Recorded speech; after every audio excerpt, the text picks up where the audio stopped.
DoorDash just had probably their biggest update ever, I think. And this covers merchants, customers, and of course, us as Dashers. It came from this Dash Forward events. I watched the entire hour and a half thing for you. You're welcome. I want to take away the biggest updates that you as the Dasher actually care about. So this event was with CEO Tony Xu and other members of their leadership team. Number one, with our global head of enterprise partnerships, Shanna Preve, new merchant tools that affect us because we're in the actual merchant, the restaurant. This SmartScale, and if you've done any Wendy's offers, because I've only seen this at Wendy's locations, this is expanding. What is this? It's a SmartScale. It learns the weight of each menu item, and then it alerts the restaurant if something's missing. DoorDash says this reduces missing or incorrect claims by up to 30%. Now, it's not our job as the Dasher, right, to confirm the right items in the bag, but you know if you've had that bag verification screen, it has like the X and the check mark, that you can be dinged for missing items on the order. One partner, Panera, that has been using SmartScale nationwide, they say they've seen a 98% improved delivery accuracy in test cafes and a 42% reduction in guest reported missing items. So as you can see, the restaurant is going to put the bag on that SmartScale. It's going to audit it basically and tell them if it's correct based on weight or not. Shauna mentioned, and I'm a little, skeptical or concerned about this. So what do you think about this part? That if it's missing guacamole or something, like it can tell if it's that off by just that little amount. I assume the restaurant can set like a range for the item, like their acceptable KPI or like acceptable weight. Now turning our attention to the VP of New Verticals, very important, Fuad Hannon. You know those DashMarts in your marketplace, like the little, what is it, like a mini warehouse. It's basically like GoPuff. So they have stuff in their convenience items, I don't even know, accessories, actual retail items as well. Kind of like GoPuff. DoorDash is expanding these DashMarts, which operate 24/7, it was said, to get customers their items typically in an hour or less, but expanding these DashMarts with fulfillment services. So now even more merchants can host their products and supplies, whatever it is, in the DashMarts, but DoorDash is going to handle all the logistics as far as stocking, as far as packing, and most importantly to us, the logistics. So the Dashers, of course, are the ones that are going to be making these deliveries. I feel like that is going to mean even more offers from DashMarts. And let me know what you think about DashMarts in your marketplace. But here in Pittsburgh, the one that's like not too far away here, it's always highly accurate. Like the wait time, my wait times at a DashMart is basically the lowest wait time of almost any other partner on DoorDash. I mean, it makes sense. It's their internal system. So that's all to say, I wouldn't mind necessarily more offers from DashMart. Now, the next part is really the most important part for you as the Dasher in this presentation here. VP of Dasher and Logistics Teams, Cody Ogney. So Cody mentioned DoorDash is always taking feedback, of course, from their Dashers, but also internally. I wanted to mention this. I didn't know about this with their internal WeDash program. So salaried employees of DoorDash can actually dash as well to experience the platform that they're working on. And they can actually shadow as a customer service representative as well. But I think this is something that these gig companies certainly need so their employees can actually experience the platform as a gig worker. Now, regarding you, the Dasher, the vast majority, per Cody here, of Dashers are dashing less than 4 hours a week on delivery. And 8 out of 10 surveyed have other jobs. They have classes, they have family. Much like you, let me know how much time you have to dash here. So they really want to make the Dasher app not cluttered, not wasting your time because, again, you have limited free time. Of course, starting, they showcase the new home screen. I got this a couple of weeks ago. You should have this. I believe they were pushing this to most Dashers. So let me know if you see this version. They did add this to the home screen, like little trends. You can see the time of day and when it's busiest. Uber has had this for years. I wasn't really concerned about that. The rest of it kind of looks pretty similar to what was just announced, but that is not it. So they said more in the fall here, so we'll look for that kind of closing out the year here. But they have this, and I believe this is going to be iOS first. It says, get details at a quick glance. I kind of like this because if you're a fan of having like these widgets on your, I guess in this case, iPhone, then I can see stuff without even going into the app. Sure, there's push notifications, but again, if you want something visual, they're going to be developing this Dasher widget. They're releasing these better maps, it says, right inside the app, so you don't even have to leave the Dasher app. Now, I've had this screen for a bit. Have you had this? This is after you've done the pickup. You can see get directions in transit, but it does go even deeper that it continues the navigation right in this kind of same interface. So I don't know how much they're changing that, but it does say smarter, faster, more accurate. And they did comment that there might be things coming in that last 100 feet.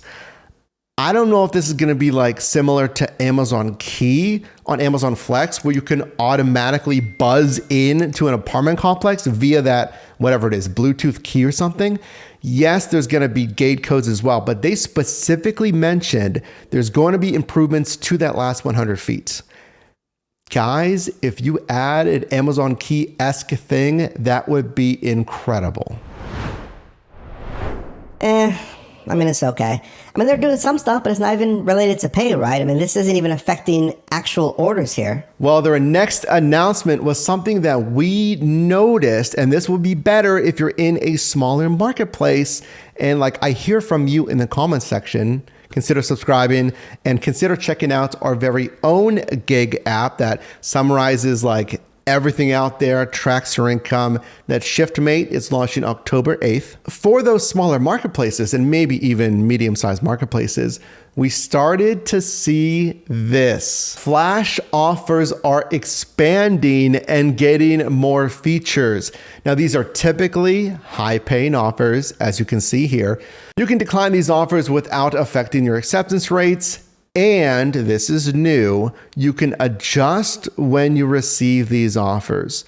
So flash offers, it says you'll get a push notification when Dashers are needed to complete orders in your area. So they'll let you know when there's an offer and you're not even online. Again, this is something I'd imagine you can opt into, and you can set the window for when you'd want to receive flash offers. We specifically have been seeing this in those smaller marketplaces. So instead of just like sitting in a plaza or something, or even multi-app, and you can be doing other things and just have these notifications on. And yes, they're typically high paying offers. And we can actually see the new interface for flash offers here. Looks like you'll get a good 2 minutes to accept the offer. And look at this example here. New flash offer, $28.24, 3.2 miles. And if that sounds like a marketing exaggeration, like, oh, of course they're going to show like crazy good pay here. I've already spoken with at least one Dasher, actually several in the comment section additionally, that these are typically very high paying offers. In Q2 2025, get this, more people ordered on DoorDash's new verticals than ever before. Think of that as like anything other than food delivery. So grocery, retail, convenience, pets, stuff like that. So if you're a shopper, if you like those shopping offers, they're expanding and strengthening the Pro Shopper feature. With Pro Shopper, you'll get higher paying offers and even more exclusive perks coming soon, they said. Okay, but that is not it. Hang with me. I know it's a little bit of a longer video. Drop a like on this video. Consider sharing it with someone who does DoorDash. All I do is help you make money in different side hustles. It's not just DoorDash, so would love to have you as a subscriber here. Turning our attention to Austin Haugen, VP of Product Management. Real quick on this one, because this is more for consumers, but they're adding video to the DoorDash app and website. So for merchants, well, merchants can add videos as well. So merchants can add video highlights of their like dishes, which I think is pretty cool. But they're adding for consumers creator videos.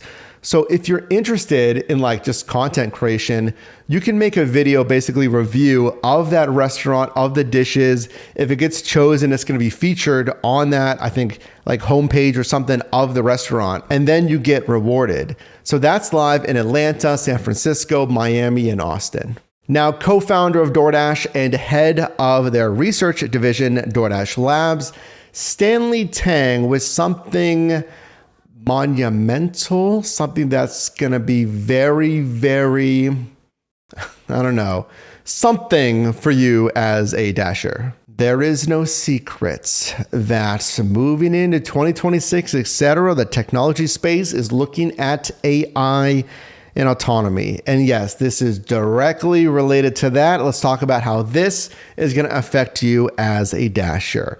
Introducing DoorDash Dot. It's the first commercial autonomous delivery bots that can also drive in bike lanes, sidewalks, but also the road. It reaches speeds up to 20 miles an hour, and it's live today in the greater Phoenix area. This integrates with their new SmartScale. The restaurant places the order in the front of Dot, as you can see here. There's 4 cup holders in the front, and it looks like there's even a deeper cubby. I don't know if that's like temperature controlled or what, but there's a deeper cubby with another cup holder in space. Stanley said this is basically seamless integration with restaurants and ultimately the consumer here. It can navigate like pedestrians, bikes, cars. It can navigate parking lots. And this isn't just like a robot that's being piloted remotely. I'm sure they're doing that, but this is completely equipped with cameras, with sensors, with LiDAR technology. Dot can carry up to 6 pizza boxes, and it looks like it's kind of a, I don't know, like a medium-sized pizza. It's 1/10 the size of a car, but still big enough to be easily visible on the road. Okay, hold on. Hold on. I know. What about me? What about the Dasher? How's this gonna work with the customer? Can they like prefer the robots? Here's a customer screen here, and it says, it gives them the choice, robots, standard, and it says no tip, so you can't tip the robots. It does say if a robot delivers your food, you will need to meet it outside. That was a question a lot of us had. Like here, it's like kind of showing at home, but what about large apartment complexes? And especially like huge apartment complexes. Is it gonna have multiple little like parking spots, or is everyone gonna have to walk towards the leasing office and meet it outside there? Do customers wanna do that in the rain, snow, etc., or if they're just lazy, even if it is sunny and like 72? No tip though. That's a big concern, right? Well, customers, they just care about cost. So yeah, they don't really care about meeting it outside. They don't have to tip. This is kind of weird though. In this example, it says 9 to 15 minutes for our robots, but 35 to 45 minutes standard. That sounds bad, but here's what I thought.